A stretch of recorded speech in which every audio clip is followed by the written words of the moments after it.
The topic here is save your cash for the crash, the 2022 recession crash. It's upon us. I started in real estate in like 1980 or 1981. I bought my first property. I was 19 years old, and that was a direct result as part of an opportunity that was there because of the recession. And why cash was important. I didn't even need a lot of cash, but it is super important to save your cash for a crash. I know you guys hear Grant Cardone and other swindlers out there, cash is trash, cash shit, cash is shit. A bunch of bullshit. That's all a bunch of bullshit. Every bit of cash that they get from you is, even, for a legitimate investment, to buy apartments or whatever Grant wants to buy, is every dollar he gets from you is a dollar he doesn't need to borrow from the bank. You understand that? In fact, he can't even borrow the money. He can't even borrow the money without your money. Your money is the down payment, which enables him to buy the property. That's why, when he talks about having $1 billion or $2 billion worth of real estate, he's got 3,200 investors. Last time I heard him talk about his investors, and what you'll see also. And I don't mean this isn't a Grant Cardone bash-a-thon here, but him and Chris Crone particularly, they thrive on other people's money. That's what they thrive on, getting your money in order to buy property. And it's a no-lose situation. When you get to take people's money, buy real estate, and you're simply sharing in their profits. Because you're the money, you're the one buying the property. They're sharing in your profits. But the masses are the asses. People are too stupid to know that and understand that. Hey, Liam, good to see you in here. Yeah, it was a long night yesterday, too. As you probably saw my handiwork on that van if you watched that. I was laughing thinking about what you might think. But yeah, so look, it's so important that you hold on to your cash. Don't let anybody tell you different. Just think about, it's just basic. I'm going to really break it down and dumb it down here for a second. If you don't have a job, or you have an opportunity, just look at it that way. If you have an opportunity before you, if you don't have cash, you can't do anything with it. You can't do anything. Imagine you handing $10, $15, $20, $30,000 to Grant Cardone so he can go buy an apartment building that's going to tie your cash up for the next 8, 10 years. And you all of a sudden, in a recession, have an opportunity to buy a $120,000 home for $60,000. But you need $30,000 down. You got to put 50% down because the banks, the banks are going to hold you to a higher threshold. They're going to want more money. They're going to want more money down, believe it or not. Banks get scared. Banks start tightening their belt, and you'll see business out there. People that have things to sell you, they want you to loosen your belt, meaning open your wallet. They will. That's why all the liars out there and swindlers on television and YouTube all telling you, oh, there's no recession. There's nothing. There's nothing to worry about. You're talking yourself into it. Like you're going to spend your way out of it. Like, yeah, if you don't spend money, then there might be a recession. Well, what they mean is they're going to have a recession if you don't spend money. But if you spend your money, you're going to have the recession. Trust me. But I don't want you guys to miss out on the opportunities that are ahead of you. Yeah, well, St. Jorge's asking about Graham Stephan and Ryan Pineda. I don't even know why Graham's screwing with that. Look, Ryan, you can't pull experience out of your ass. Ryan Pineda has not been doing this very long, and I don't see any details out of him. And he's really, and I think he took I think he paid Grant Cardone. I think he had a video. I didn't watch it, but I paid Grant Cardone. All these big YouTubers, they drink that Grant Cardone Kool-Aid. And maybe they do it just for ratings, which I can understand if that's the goal. But the bottom line is, they're not going to Grant Cardone and say, hey, can I invest with you, Grant? Or that's not what it appears to be. It's more like, hey, how do I get people's money, Grant? Because he's an expert at that. He's a real expert at that. The masses are the asses. And believe me, when you see a YouTuber going to Grant Cardone for a consultation, it's not about how to make money in real estate. That would be a joke. It's how do I talk people into believing in me, and because he's good at that, he really is good at that. And you can't afford to take your seed capital, your cash, your money, and invest it in something that's going to give you a very low return, and you're going to split that return with somebody like Grant Cardone or Chris Crone. You're just going to have a very low return, and you're going to have money you can't access. If you remember, you watched that video I did. It was it's called Grant Cardone's Freudian Slip. Grant Cardone's Freudian Slip, and it's because, and I called it that because I was just struck by the guy. I mean, he was just going berserk. He was falling apart. He was just, he was like trembling, and he was just, you could tell he was scared to the core. Scared to the core. The pandemic was happening, and he's telling people, sell your house, sell your house. And he's acting like, oh yeah, you know what? I told you, stock market's gonna eat it, and I'm gonna make all the money. And the opposite was true. Selling your house is the biggest mistake you could have made. Stock market did quite well since then. Okay, but if you took his advice and you sold your house, if you you would have lost, let's just say roughly, you'd have lost 40%. In other words, you would have missed out on about a 50% gain, about a 50% gain. If you had a $400,000 home, it was worth about $600,000. 2 years later, and do that times 10. You'd lost whatever $1 million. In that ballpark. Let's see what somebody wrote here. Tom, is it better to buy your own home in the next 3 to 6 months? Dude, listen, Mr. Walt, maybe you're new here, and please subscribe. I appreciate you coming in here. Look, there's no bad real estate. There's just bad deals. If you pay too much, it doesn't matter when you buy it. It doesn't matter when you buy it. You're talking like a retail buyer. When you say, should I buy in the next 3 to 6 months? Listen, it doesn't matter when you buy. You can make a huge mistake any time in life. You're talking like a retail buyer. You can't be a retail buyer.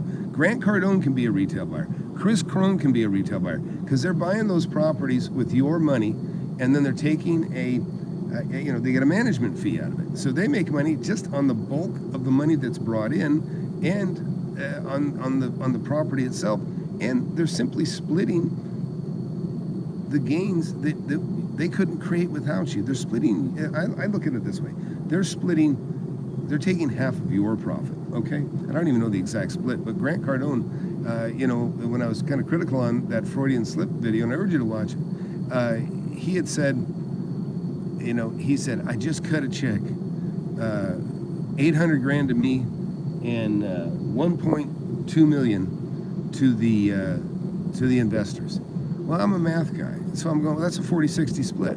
What did you do for your 40%, Grant? What did you do for that 40%? And what did everybody else get? All the investors, what did they get for their 60%? Because believe me, even if that was the exact split, that's what he described. And I called him out on it and said, hey, what was the split? What did you get? No, nothing came back. No, nobody talks about it.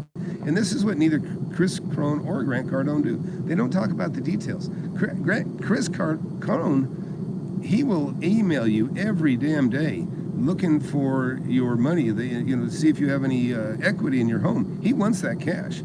Grant Cardone, same thing. Sales guys are calling you. They want that cash that's cash shit, that's cash,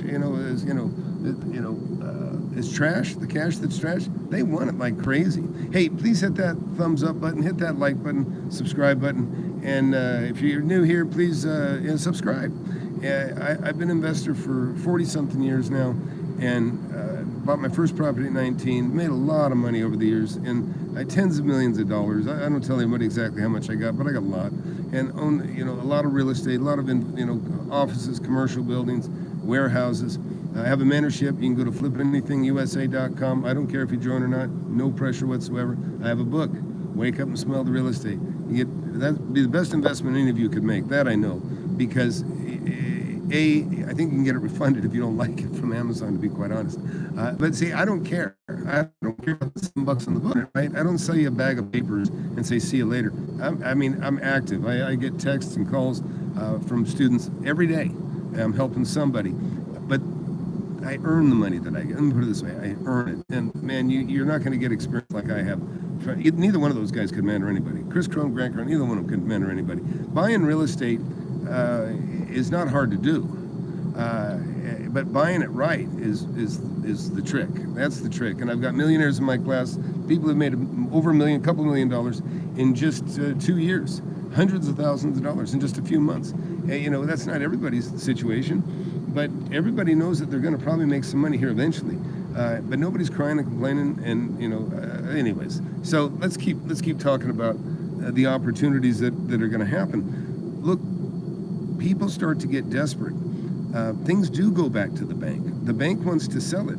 They got to get it off their books. They have to get it off their books. The banks are not in the business of holding on to property, and they want to get it off their books. And you can just not believe the deals that I saw actually in the early 80s. Some that I couldn't take advantage of. I was too young. I was 19, 20 years old.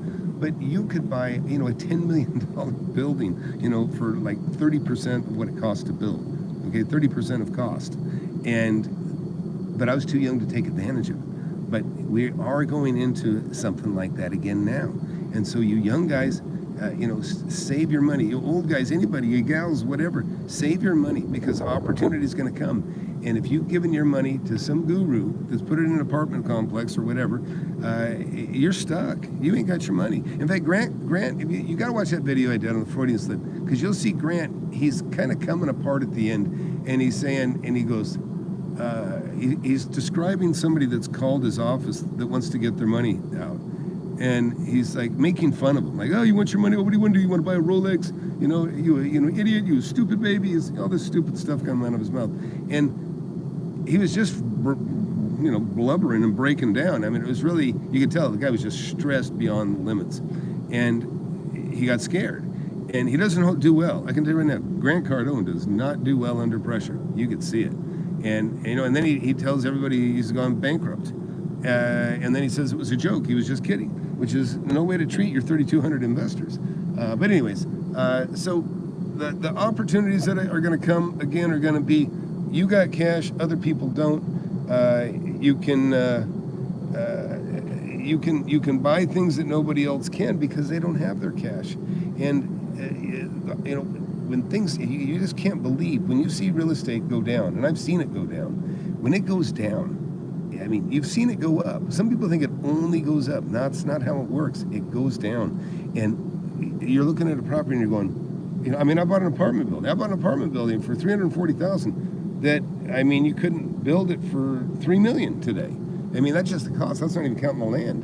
And, you know, and I made, a couple $1 million. I think I made $1.8 million on that. Do I think there will really be a real estate crash? Yeah, what do you think I'm saying? Of course, crash. Yes, absolutely. Like price, 20, 30% is nothing. That's nothing. It could be much worse. It could be much worse. Yeah, I don't want to imply anything like that, Matt. I don't know anything about Grant's history in that regard. I would never suggest that. Hello, Tom. Let's build 68 units.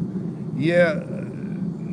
So, Louis Finn, with all due respect, why would you want to build when you've got the highest cost of building, and you got the highest cost of building products ever right now? So it'll cost you more to build now than it's ever cost, and it's because it's gone up so much. So it's crazy to build right now new because everything costs so much, and also there's huge shortages on certain products. Right now I'm on an 18-week waiting list for air conditioners.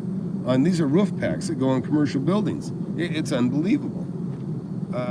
You know, the supply chain is all effed up in a lot of areas.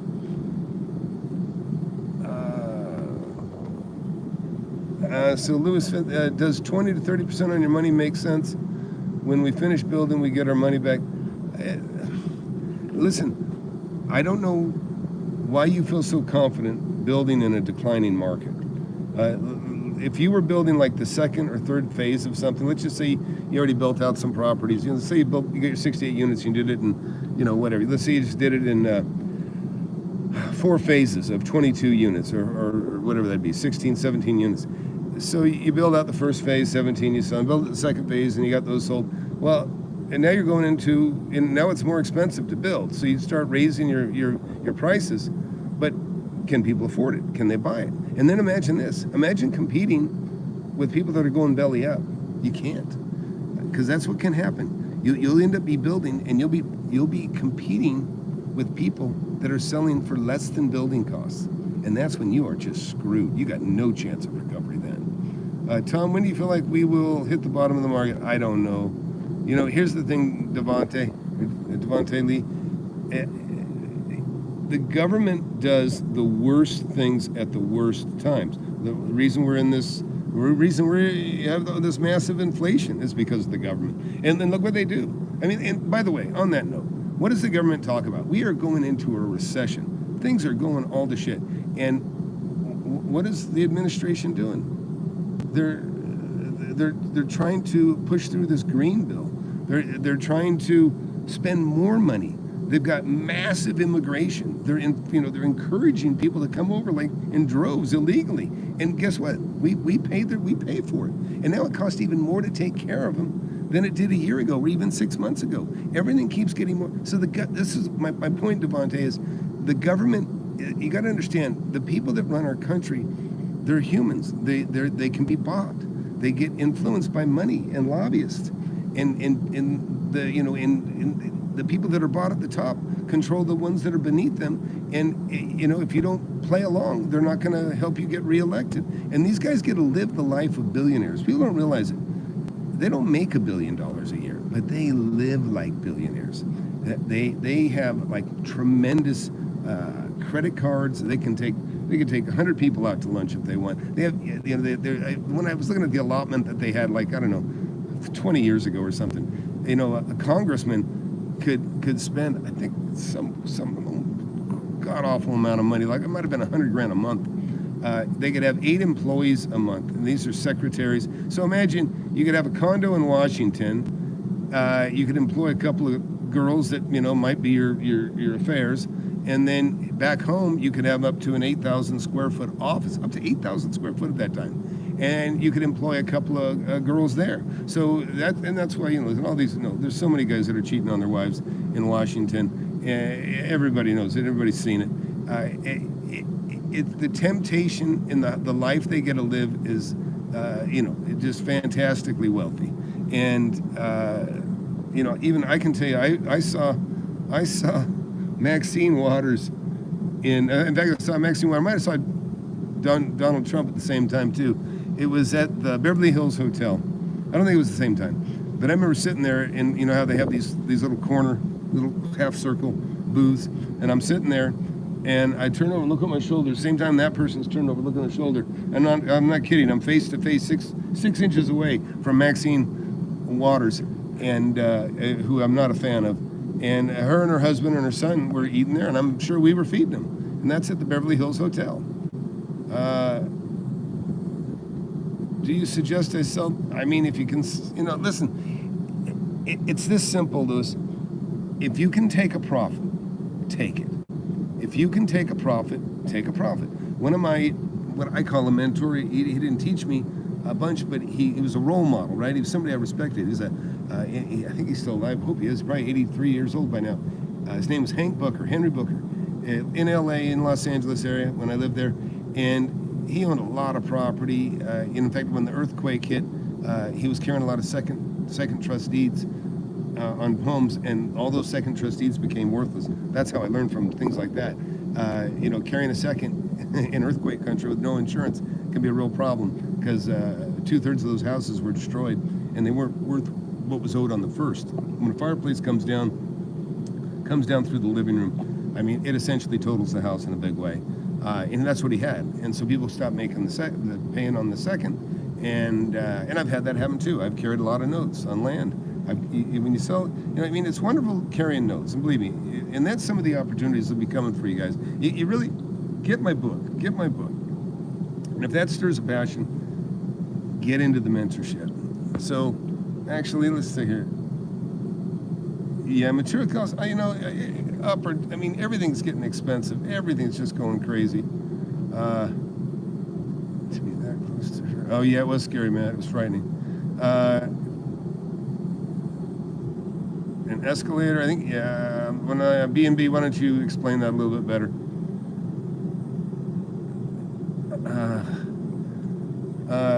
you can do a 1031. I mean, you can if you can sell it, and if you can find somebody to give you all cash for your land. You know, it's tougher to get all cash for your land. You know, I bought a piece, I bought 5.5 acres not long ago for $2.5 million, and you know, I've got 1.8 million coming due, I think, in about 2 years. But I mean, I've got that covered. I mean, I know I have it covered, but a lot of people hope they have it covered. I remember I had a guy that I sold a piece of land to. I think I made about $500,000 on that deal. I'm doing the math, sorry. 70 acres. What did I get for that? I think that's 700,000. Anyways, made about roughly $500,000, I think, on this deal. But I carried a note. And guess what? He went down, he ended up defaulting on the note, like a lot of people defaulted on notes that I created back in the 90s. And what he had done, this guy, he had some property that he owned outright, and then he borrowed money against that and bought other property with that. So he cross-collateralized these deals. And people stopped at making payments. He'd made millions and millions of dollars, and all the payments dried up. Because this is what'll happen when you got your land like that, or you got property. And I've given one piece of property back in my life, and it was a $320,000 purchase, about 80 acres for $4,000 an acre. Put $100,000 down in it. A buddy of mine threw another 50 on it, so I had to bail his out to a degree. But I ended up losing. Together we lost $150,000. We gave the property back. We just deeded it back to the seller, because here's the deal. You know, you've heard the term, or you should know this term, and you should remember this if you don't know it. Don't throw good money after bad. It's a hard thing to face. People get in the stock market, and then all of a sudden they're upside down. These guys get into Bitcoin. You know, they put $1 million or $500,000, and now all of a sudden it's 200,000. They don't want it. They're in denial. They don't want to realize the loss. They don't want to accept that they just pissed that much money away. Well, when that happens to you on a piece of land, I mean, it's silly. Yes, someday it will come back, but there's no sense to holding on to it. Hand it back, give it back, walk away from it, because, you know, and people tell me, you sell something and then it goes up in value. Well, it doesn't matter if something you sell goes up in value, because if you're an investor, whatever you sold, like every time I sell something, I buy 2 to 3 times more. In other words, if I sell something for $500,000 and I get $500,000 cash, I'm probably going to go buy something for $1.5 million, or maybe even more, maybe $2 million, and usually I'll end up coming out with about a 25% return on my cash. So in other words, if I have $500,000, I'll get $125,000 on cash. But I do it only by borrowing money. It's because I buy property, borrow from the bank, and that's going to be harder to do. You know, right now the bank can give me, they'll finance me, give me 80 cents on the dollar, anything I want to buy. Well, that may change to 25. You know, they may, and believe me, I'm not, I'm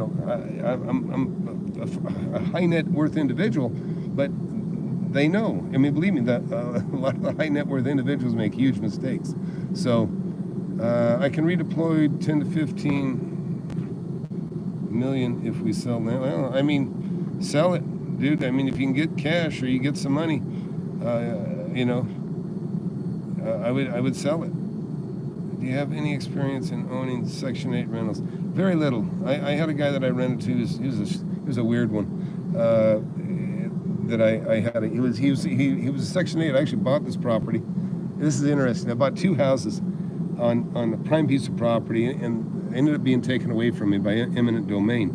And bought that from Lillian Kalari, really nice lady. Her and her husband used to stay in the back house. It was kind of their cabin. They would come there and stay in the cabin in the front place. And this is an interesting story. So hang out for this. This is good. So imagine one house behind another.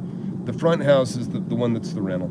The house in the rear was one that these people, when they would come to town, this little couple would stay in there together. And, the old man had passed. I got too old to do this stuff. I'd contacted her. We made a deal. I bought her property. And a couple things about this story. And I shouldn't laugh about this part that I'm thinking about. But anyways, we make the deal. I buy it. So then I go to the back house, and there's all this crap stuffed under and it belonged to the Section 8 guy. All kinds of videotapes. And I mean, I can tell you, I wish I could unsee the shit that was on some of those videotapes. We hauled all that stuff away, thinking it was trash, but I saw some new cassettes that were unmarked. I popped one in the VCR, and like I said, I've never been able to unsee what I saw since. And I'm not even going to talk about it, but it's some weird shit.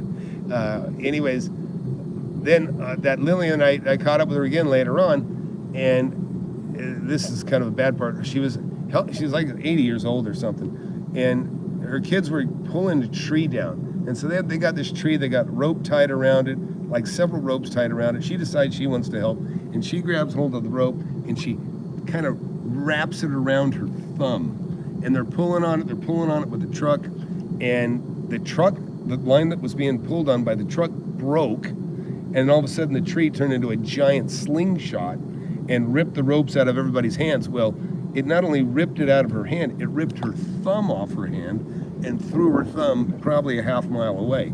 And so I'll never forget her for that reason at all. But you know, the other thing on that particular deal is, you know, that property was part of what they call the peripheral loop in Lancaster, where they're putting an overpass. And they ended up taking it from me by eminent domain. And, you know, in the government, the local council, just crooked as shit, stupid as shit. And I had to go to court to get, you know, some decent money. Still didn't get quite what I should have. I was only 28 years old at the time. And, you know, I didn't know as much as I know now. But I still did pretty well, but I could have done better. And I had a dumbass lawyer that misrepresented his skill level. And, you know, and so I was kind of cooked. But anyhow, I ended up fixing it how I did. But, what else? Let's take a look. What else? Liam says, I looked into Section 8. The rates are so low, not worth it to me. Yeah, you know, I mean, Ben Mullet did real well with Section 8 from what I gather. And you know, it just, you know, if you're going to immerse yourself into something like that, it's fine. You know, I own some C-grade apartment buildings, and they're fantastic. You know, some people would be scared in that looking at the neighborhood, but really it was, you know, I had people that didn't have a lot of money, mostly Hispanic folks, but you know what? They paid like clockwork, and you know, I remember everybody was terrified in the area because you know, I had laundromats too. I owned a couple of laundromats that were for the apartments, and there was all this gang riding all of a sudden on the washers and dryers, and people are like, "Oh, we're gonna move. We're afraid the gangs are here. The gangs are here." Well, I'm frustrated because I can't blame them if they want to leave, and I'm up to what? There's no gang activity. There's never been a gunshot. There's never been nothing. And so I go dumpster diving, looking for clues, and sure enough, I'm glad I did. I find this little third grader's paperwork, and all those gang symbols that were all over my washer and dryers were all over his homework. And I took that, went to the door, knock on the door, and I say, "Hey, you knew this was your son. You could not know. He wrote it on fucking everything." And so she said, "Oh, please, I'm sorry." She said, "My husband beats him and he still does these things." And I said, "Well, you're out of here." And I evicted them, and, you know, they went away nicely. But, oh my gosh. So, but I had a third grader that probably cost me 5 tenants. They were terrified because of that kind of bullshit. So, hey, please hit that like button, hit that subscribe button. Any topic you want to talk about, if I can share, I'll certainly share what I know about it. I've done a lot of things. Haven't done everything, but I've done a lot. And I can tell you, anybody that's in real estate, I guarantee you, if you just follow half my path, you'll be a very rich person, you know. And Liam, I'm glad to see you in here. Yeah, I don't know about a D area. You know, I'd tell you what, I blew up at a Section 8. There's this guy that's kind of a, you know, he's a Section 8 lifer. And I used to kick him out of a restaurant that I owned because he'd be, you know, got a cigarette, you know, at the back door of the place that I owned, the bar and restaurant. And I only owned it as a real estate investment. I was not a proprietor. I would never be in the service industry if I didn't have to be. That was back in 2009 for just a short while. It was fun, but crazy. Like living in the Jerry Springer show. Anyways, this guy, I see him, this is 10 years later. I see him, this is only a week ago. And I'm going in to get something out of the grocery store, or I'm sorry, at the gas station. And he's going up to pay for like a cigar or something. And it's $1.07. He throws down $1, thinking the guy's just going to give it to him. And the store owner said, "No, it's $1.07, not $1." And he looks over his shoulder and he goes, "7 cents?" And I go, "Sure, I know, I just wanted to go." And but he walked away and he didn't say thank you. And so he just walked. We just got past me about, you know, and I'm like waiting, and I'm like, and I mean, I was angry. I was in a bad mood, anyways. And I just said, "Hey, you're welcome," you know. And he just strolled on out, you know. But that's the kind of worthless piles of shit. Not always, but that's what was on. That's what you do get, is people that feel they're entitled.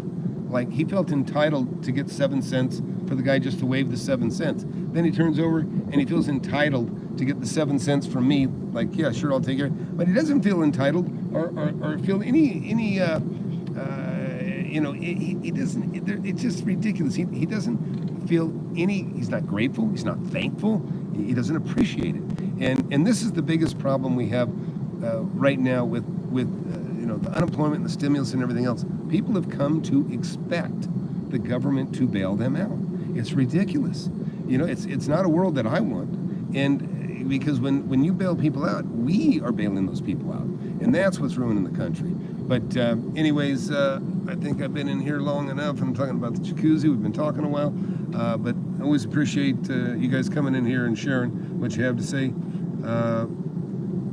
So if you get a chance, go check out some of the other videos, and I will see all the mentees in the meeting tomorrow, 10 a.m. Probably do at least 2 hours, maybe 3. So please, again, hit that like, subscribe button, comment if you would under the video. It helps the channel if you want to help the channel, and we'll see y'all later. Thanks.